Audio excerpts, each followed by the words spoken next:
আরজি করে কোপের মুখে দুই অস্থায়ী নিরাপত্তারক্ষী, দুই অস্থায়ী নিরাপত্তা কর্মীকে সরালো হাসপাতাল কর্তৃপক্ষ। সেমিনার হলের দায়িত্বে ছিলেন শুভাশিস মণ্ডল এবং অমিত কুমার দাস নামে এই দুই নিরাপত্তারক্ষী এবং সংশ্লিষ্ট সিকিউরিটি এজেন্সিকেও শোকজ করা হয়েছে।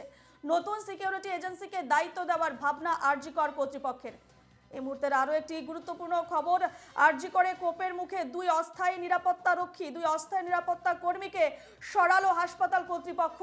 সেমিনার হলের দায়িত্বে ছিলেন শুভাশিস মণ্ডল এবং অমিত কুমার দাস নামে এই দুই নিরাপত্তারক্ষী। সংশ্লিষ্ট সিকিউরিটি এজেন্সিকেও শোকজ করা হয়েছে। নতুন সিকিউরিটি এজেন্সিকে দায়িত্ব দেওয়ার ভাবনা আরজি কর কর্তৃপক্ষের।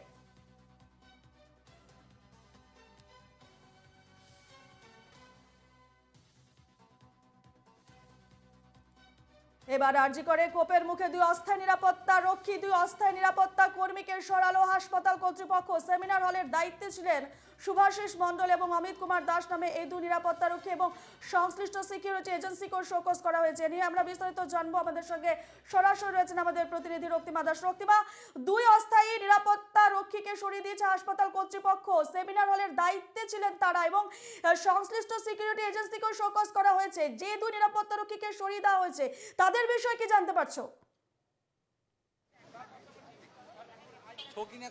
দেখো, তোমাকে জানিয়ে রাখি, ইতিমধ্যেই দেখো যে প্রশ্নটা বারে বারে উঠছিল যে যার জন্য এই দুজনকে সাসপেন্ড করা হলো, যে দুই নিরাপত্তা রক্ষীর ক্ষেত্রে, সেক্ষেত্রে যেটা বারে বারে প্রশ্ন উঠছিল যে হাসপাতালের ভেতর একজন বাইরের একজন লোক ঢুকে গেল এবং হাসপাতাল কর্তৃপক্ষ থেকে শুরু করে যারা নিরাপত্তার দায়িত্বে ছিল তারা কেন দেখতে পেল না। এই জায়গা থেকে দেখো আরেকটি বড় সিদ্ধান্ত নিল হাসপাতাল কর্তৃপক্ষ। ইতিমধ্যে প্রিন্সিপালের তরফে নোটিশ জারি করে বলে দেওয়া হয়েছে যে হাসপাতাল চত্বরে যে অবাধ প্রবেশ, সেই অবাধ প্রবেশ কিন্তু বন্ধ করা হলো। আমি তোমাকে দেখাবো, এখানে ইতিমধ্যেই পুলিশ ফোর্স মোতায়েন করা হয়েছে হাসপাতালের গেটে এবং তুমি দেখতে পাচ্ছ দুদিকে ব্যারিকেড করে দেওয়া হয়েছে। সেক্ষেত্রে যারা আসছেন তাদের, যারা রোগীর বাড়ির লোকরা বা রোগীর যারা আসছেন, সেক্ষেত্রে যাদেরকে রেফার করা হয়েছে সেই রেফারের কাগজ দেখে প্রবেশ করানো হচ্ছে, অথবা যারা ডাক্তার দেখাতে আসছেন তার পর্যাপ্ত প্রমাণ দেখে তাদের প্রবেশ করানো হচ্ছে। এবং একই সঙ্গে যে নোটিশ ইস্যু করা হয়েছে, সেই নোটিশে কিন্তু স্পষ্ট বলা হয়েছে যে চুক্তিভিত্তিক কর্মী থেকে যারা স্টাফরা রয়েছে, নিরাপত্তা রক্ষী, প্রত্যেককে কিন্তু আই কার্ড মাস্ট ব্যবহার করতে হবে। আই কার্ড ছাড়া হাসপাতালে প্রবেশ করতে পারবেন না তারা। সেক্ষেত্রে তুমি দেখতে পাচ্ছ এই নির্দেশিকা জারির পরেই আমরা দেখলাম কিছুক্ষণ আগে পর্যন্ত, সকাল পর্যন্ত আমরা দেখেছিলাম এই গেট কিন্তু খোলা ছিল এবং তারপর কিছুক্ষণ আগেই দেখা গেল এই নির্দেশিকা জারির পর কলকাতা পুলিশের তরফে গার্ডরেল দিয়ে ব্যারিকেড করে দেওয়া হলো। সেক্ষেত্রে যারা আসছেন তাদের পর্যাপ্ত প্রমাণপত্র দেখে তবেই কিন্তু ভেতরে প্রবেশ করতে দেওয়া হচ্ছে। এবং যে সমস্ত নিরাপত্তা রক্ষী থেকে শুরু করে হাসপাতালের স্টাফ যারা রয়েছেন প্রত্যেককে কিন্তু আই কার্ড ব্যবহার করতে বলা হচ্ছে। আই কার্ড ছাড়া কিন্তু কাউকে তেমন প্রবেশ করতে দেওয়া হচ্ছে না। একই সঙ্গে আই কার্ড ইউজ না করলে তারা কড়া শাস্তির মুখে পড়বেন, এটাও কিন্তু একেবারে স্পষ্ট করে দেওয়া হচ্ছে। দেখতে পাচ্ছ যে একজন এক্ষুনি প্রবেশ করলেন, তিনি নিজের আই কার্ড শো করলেন পুলিশকে এবং তারপরেই কিন্তু তিনি প্রবেশ করতে পারলেন। এবং সেটা শুধুমাত্র নিরাপত্তা রক্ষীর ক্ষেত্রেই নয়, আবারও বলি, হাসপাতালের যত স্টাফ রয়েছে নিরাপত্তা রক্ষী থেকে শুরু করে চুক্তিভিত্তিক পার্মানেন্ট প্রত্যেকের ক্ষেত্রে কিন্তু এই নিয়ম করা হলো। এবং সেক্ষেত্রে তুমি দেখতে পাচ্ছ পুলিশ কর্মীরা এখানে গার্ডরেল করে দিয়েছেন এবং তারপর তাদেরকে আই কার্ড চেক করে তবেই তাদের কিন্তু ভেতরে প্রবেশ করতে দেওয়া হচ্ছে। বেশ, সেই ছবিটা আমরা দেখতে পাচ্ছি। এই মুহূর্তে নিরাপত্তা ব্যবস্থা কঠোর করে তোলা হয়েছে আরজি কর হাসপাতালের, সেই ছবি আমরা এই মুহূর্তে দেখতে পাচ্ছি। এবং যে নির্দেশ হাসপাতালের তরফ থেকে জারি করা হয়েছে যে দুই অস্থায়ী নিরাপত্তা রক্ষীকে তো সরালোই এবং তার পাশাপাশি সংশ্লিষ্ট সিকিউরিটি এজেন্সিকেও শোকজ দিয়েছে। এবং তারপরেই যে ছবি আমরা দেখতে পাচ্ছি, এর আগে যে প্রশ্ন উঠছিল বারবার, যে আরজি করে নিরাপত্তা নিয়ে প্রশ্ন উঠছিল এবং যার জেরে এই ধরনের ঘটনা ঘটে গেল, এরপর এখন যে ছবি দেখতে পাচ্ছি একেবারে নিরাপত্তা ব্যবস্থা কঠোর করে তোলা হয়েছে, সেই ছবি আমাদের সামনে তুলে ধরছে আমাদের প্রতিনিধি রক্তিমা। আরো একবার দেখতে চাইবো এবং সেখানকার যারা রোগীর আত্মীয় স্বজনরা রয়েছে তারা কি বলছেন এই মুহূর্তে এই পরিস্থিতিতে।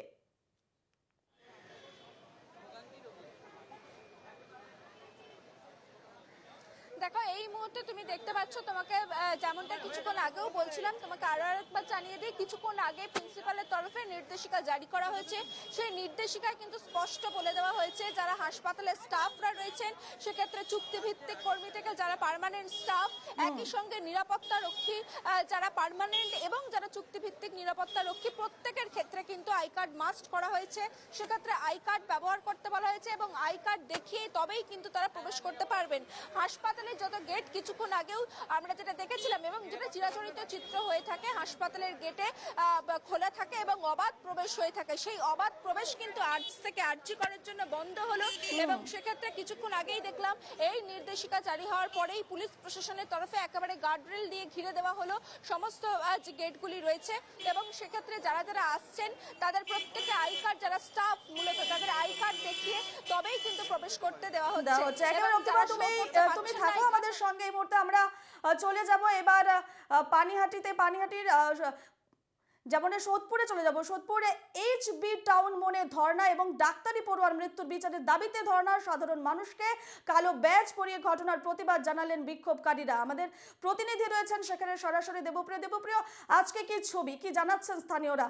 যে মহিলা ডাক্তারের মৃত্যু হলো, সেখানকার বাসিন্দারা, তিনি যেখানে থাকতেন সেখানকার বাসিন্দারা কি জানাচ্ছেন, কি ছবি আজকে? দেখো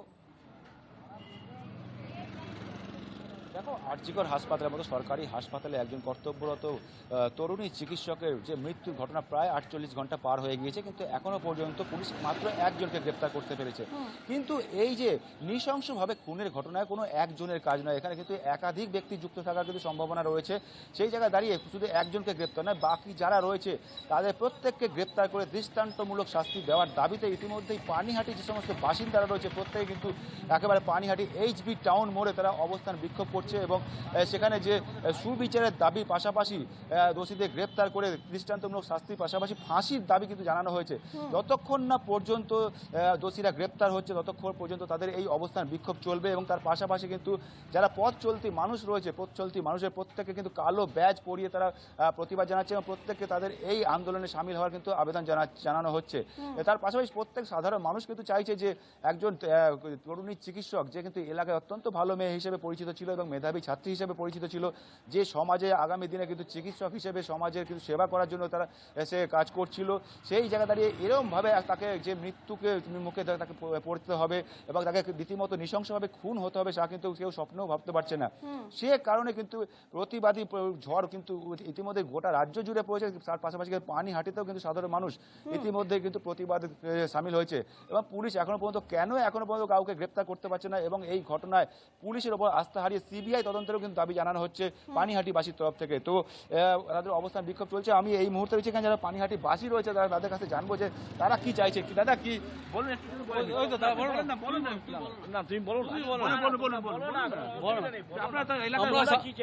আমরা শাস্তি চাই, তাদের শাস্তি চাই যে আমাদের একটা ভালো মানে মেয়ে আমাদের এলাকার একটা ডাক্তার হয়েছে, এটাই তো ভালো। আমরা চাই তাকে শাস্তি দিক, সিবিআই তদন্ত বা তাদেরকে কঠোর শাস্তি বা ফাঁসি হোক। এখনো পর্যন্ত পুলিশ একজনকে গ্রেপ্তার করতে পেরেছে, এখন জানি না কি করছে প্রশাসন, সেটা তো বলতে পারছি না। প্রশাসন আপনি কি বলবেন? এই যে আমি একটা কথাই বলবো, মুখ্যমন্ত্রী মমতা ব্যানার্জির উপরে আস্থা রাখুক, অবশ্যই দোষীরা ধরা পড়বে। আমি এইটুকখানি বলতে পারি। একদমই, কিন্তু অবশ্যই কিন্তু ধরা পড়বে। এখনো পর্যন্ত কিন্তু 48 ঘন্টা পার হয়েছে, মাত্র একজন কিন্তু গ্রেপ্তার হয়েছে। এখনো পর্যন্ত বাকি যারা দোষী রয়েছে তাদের এখনো গ্রেপ্তার করতে পারেনি। যেখানে দাঁড়িয়ে সিসিটিভি ফুটেজে কিন্তু যাকে চিহ্নিত করা গিয়েছে, এখনো পর্যন্ত বাকিদের কেন চিহ্নিত করা সম্ভব হয়নি তা নিয়েও কিন্তু প্রশ্ন উঠতে শুরু করেছে। এবং এই ঘটনা আজকে কিন্তু আমরা রয়েছি একেবারে যে নির্যাতিতার পরিবার তার বাড়ির সামনে রয়েছি, সেখানে কিন্তু ইতিমধ্যেই আজকে কিন্তু তার পারলৌকিক ক্রিয়া চলছে, তার বাড়ির ভেতরে পারলৌকিক ক্রিয়া চলছে। এখানে উপস্থিত হয়েছেন যারা স্থানীয় বাসিন্দা রয়েছে এবং উপস্থিত হয়েছে এখানে কাউন্সিলর, তারাও কিন্তু এখানে উপস্থিত হয়েছে। তারা কিন্তু তার পরিবারের সঙ্গে দেখা করছেন এবং তাদের সমবেদনা জানানোর পাশাপাশি যে দেখাবো তারা কিন্তু প্রত্যেকেই কিন্তু এই পরিস্থিতিতে এসছেন এবং সমবেদনা জানাচ্ছেন। দিদিভাই, আপনাদের দিদিভাই এদিকে, আপনারা তো এসছেন এখানে, কি বলবেন আজকে যে বিচারিতা চলে গেল? আমরা বলতে চাই যে অপরাধীর শাস্তি হোক, দৃষ্টান্তমূলক শাস্তি হোক, আর যারা যারা জড়িত আছে এর সঙ্গে তাদেরকেও আমরা শাস্তির দাবি করছি। এর থেকে আর কিছু আমার বলার নেই। আমাদের পাড়ার মেয়ে তার একটা শাস্তি তার যেন শাস্তি হয়। তার যেই সব কাজগুলো ঘটিয়েছে, আমাদেরও বাড়িতে মেয়েরা রয়েছে, ছেলে মেয়ে দুই রয়েছে। তাহলে আমাদের ঘরের মেয়ের যদি এইরকম হয়েছে তো আমরা তো শাস্তির দাবি করব না। দৃষ্টান্তমূলক শাস্তি হোক, যাতে এমন শাস্তি হোক যে আর কেউ কোনোদিন এই সব কাজ করার ক্ষেত্রে এতে চিন্তা না করতে পারে, এইটাই। একদমই। তো নারী হিসেবে আপনি এসছেন বাড়িতে, কি বলবেন না নারী হিসেবে? প্যাথেটিক ব্যাপার, এখানে মানে কিছু বলার নেই। আমি একটা মা, হ্যাঁ, এবার সে মা হিসেবে কিছু বলার নেই, এটাই হচ্ছে সব থেকে বড় কথা। এবার যেটা হয়েছে সত্যিকারের মানে খুবই খারাপ ব্যাপার এটা, মানে নারী হিসেবেও লজ্জা। ও আমাদের মেয়ের হোক বা আমার মেয়ের বয়সী একটু বড় হোক, কিন্তু মেয়ে মাতৃতুল্য তো আমরা, তার তো একটা ব্যাপার আছে। এবার সেটার একটা শাস্তি তো সবাই চাইছে, হলে সবার এই জায়গাটা শান্তি পাবে, বিশেষ করে মহিলারা। আমরা ওর মার দিকে তাকানো যায় না, ওর মার দিকে তাকানো যায় না, এত কষ্ট লাগছে। যদি আর একটা সন্তান থাকতো তাহলে ওনাকে সান্ত্বনা দেওয়ার ভাষা নেই আমাদের এখন একটাই মানে আকুতি, যেন এর ন্যায্য বিচার হয়। ওর এইভাবে ওর মৃত্যুটাকে আমরা কেউ মেনে নিতে পারছি না। একটা বাচ্চা মেয়ে, ও সেবা করতে এসেছিল, মানুষের সেবা করতে গিয়ে আজকে ওর প্রাণটা এইভাবে দিতে হলো। এটা মেনে নেওয়ার না, এটা মেনে নেওয়ার না। তুমি শুনলে অত্যন্ত একটা কঠিন পরিস্থিতি, করুণ পরিস্থিতি কিন্তু এলাকা জুড়ে রয়েছে। প্রত্যেকে কিন্তু এখন একটাই দাবি যে দৃষ্টান্তমূলক শাস্তি হোক যারা অপরাধী। তো আমরা কথা বলবো, এই মুহূর্তে আমাদের সঙ্গে রয়েছে স্থানীয় কাউন্সিলর। দিদি, আপনি এসছেন, কি বলবেন আজকের এই পরিস্থিতি? দুদিন কেটে গেল প্রায়। পরিস্থিতি বলার মতন তো মিডিয়া, প্রত্যেকটা টিভি চ্যানেলই সাংবাদিক মাধ্যম সব দেখাচ্ছে। আমার মনটা খুব ভারাক্রান্ত, কারণ আজকে ওর কাজ সত্ত্বেও আমরা দেখা করে আসলাম। তার বাবা, তার মা খুব মন খারাপ, কান্নাকাটি করছে। কি বলবো, এই পরিস্থিতিতে দাঁড়িয়ে আমরা অসহায় মনে করছি যে একটা ফুলের মতন মেয়ে ঝরে গেল অকালে। একদমই, আমরা কথা বললাম স্থানীয় কাউন্সিলরের সবারই সঙ্গে। মন এছাড়াও খুবই যারা ভারাক্রান্ত। পানিহাটি মহিলা চিকিৎসকের মৃত্যুতে, কলেজ ডাক্তারি পড়ুয়া ছাত্রের মৃত্যুতে স্বাভাবিকভাবে সবার মন ভারাক্রান্ত এবং সবার একটাই দাবি যাতে দোষীর উপযুক্ত শাস্তি হোক। আমাদের এই খবরে প্রতিনিয়ত নজর থাকবে। আপাতত তোমাদের দুজনকে ধন্যবাদ জানাচ্ছি। রক্তিমা রয়েছে আরজিকর হাসপাতাল থেকে এবং সোদপুর থেকে রয়েছেন আমাদের প্রতিনিধি দেবপ্রিয়। তোমাদের দুজনকে আপাতত ধন্যবাদ।